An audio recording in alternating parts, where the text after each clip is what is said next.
So if you caught the last video, you'll notice that we made a new one of these little guys, but it's, you know, not perfect, but they always require a bit of tweaking when you go to put them in. So that bit is sorted. I'm also attempting to make these videos a little more user-friendly and entertaining without being excessively in-depth and boring. So we've still got to make these guys. We actually don't have to make that one, we just have to grind off the welds, and then that's ready to go back on. And we'll whittle this one up, and I won't show you all the in-depths. I'll just do a time lapse so you can just enjoy it at high speed with tunes.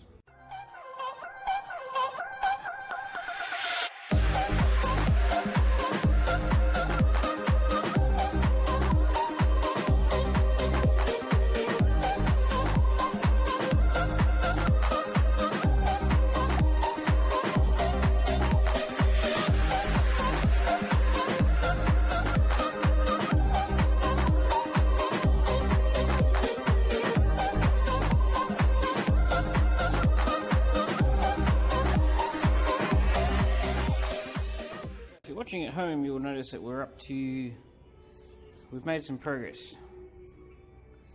Got that bent. That's getting pretty close. Took that off, ground through that. There's not a lot left, but a lot of that was weld. And I'll blast that in the sandblast to get the pitting out of that before we weld it back on.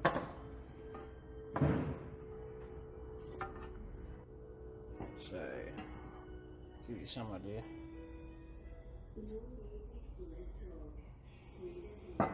Should do this fold across the bottom and a couple of notches, make it pretty, do some holes, trim it down because it's way too big, and then we can look at putting it into there.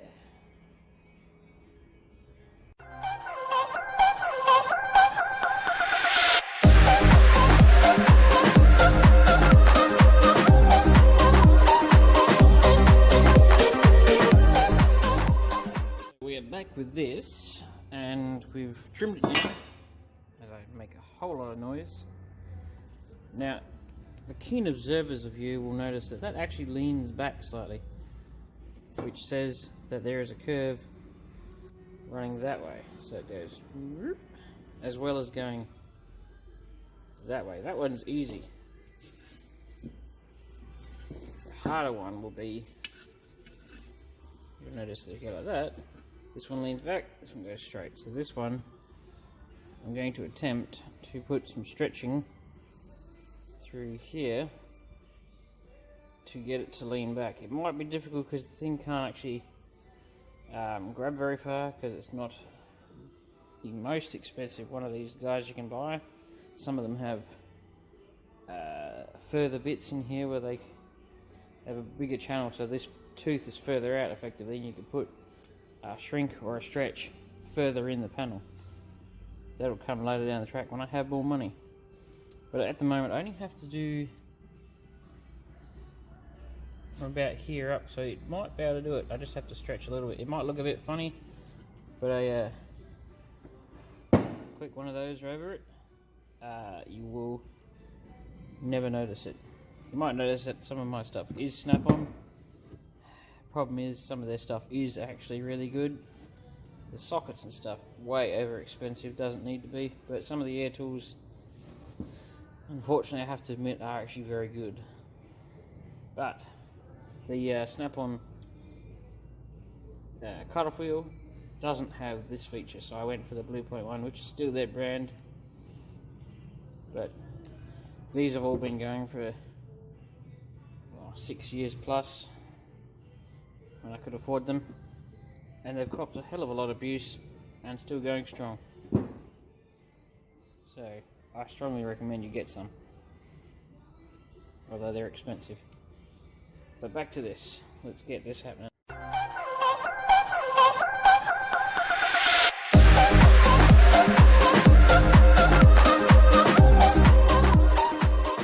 As I suspected, I have been done in by the fact that this can't do quite what I want it to do. So I've got some of the curve, but I'm thinking I've added some metal in here by stretching it. I'm going to use my oxy set and a vise and some gloves and heat along here, and hopefully as I gently pull it around, that'll go flat and grab its metal from there, and I'll get my curve back. I can only try. We'll see how it goes.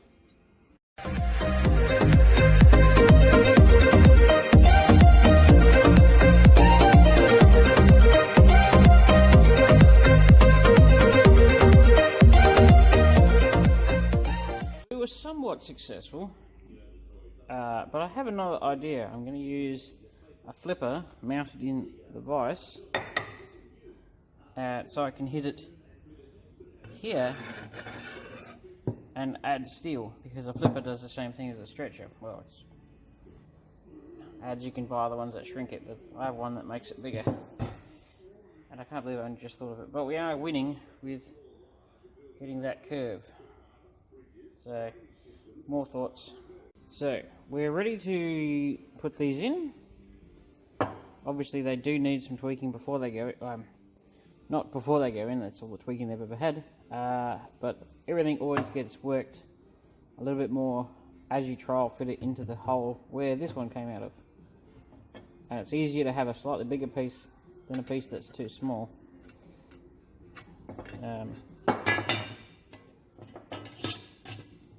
So they do fit reasonably nicely together, as good as you can hope for something you can't buy. We can, but not worth it. So obviously this edge will have to be tweaked when it's on the car, probably cut down more, and I actually expect myself to make another piece when it's on the car that will join in here somewhere, probably just here. So we've got that,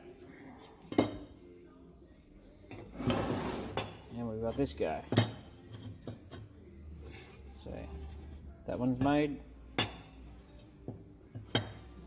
All I got to do with that is drill a couple of holes, well, stamp a couple of holes for the plugs. They are 8mm holes, as you would expect, because you can't really get spot wheel drill bits that are any smaller, or if you can, I've never found them.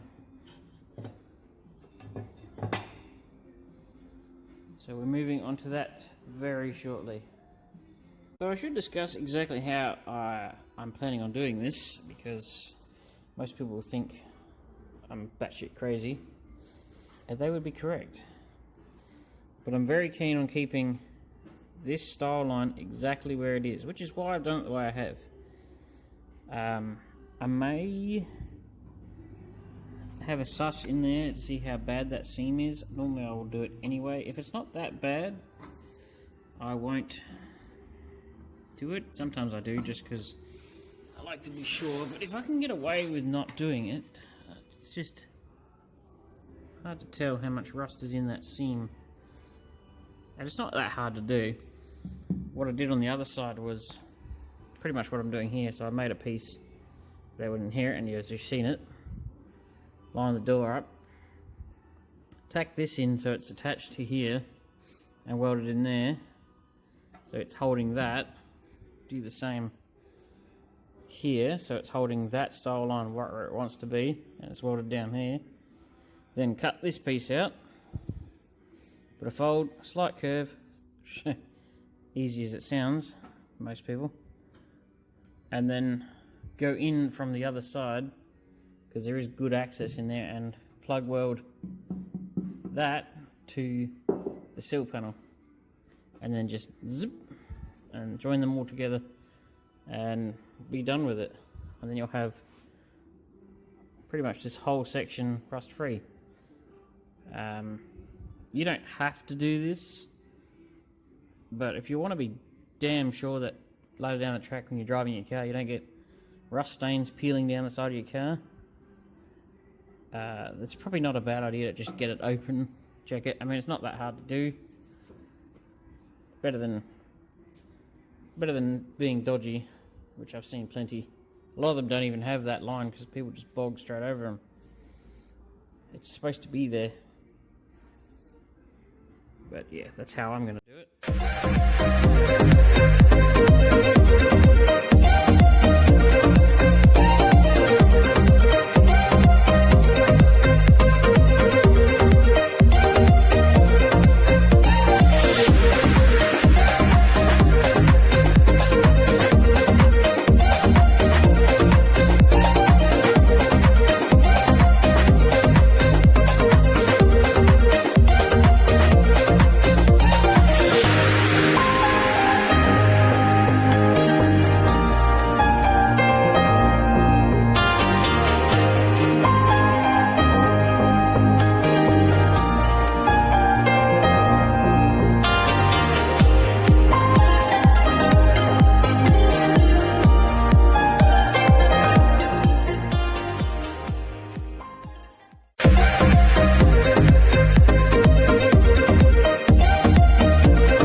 open because I'm planning on doing a piece that comes along here.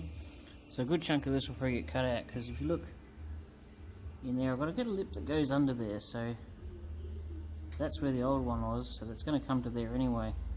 So I don't mind coming up and redoing that, just as long as this bit's sorted. And it's come out alright.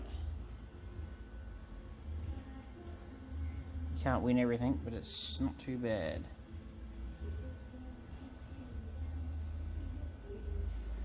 Probably won't do too many videos of rust repairs like this, just because of how much longer they take to do because of filming. But I'll be sure to keep everybody updated.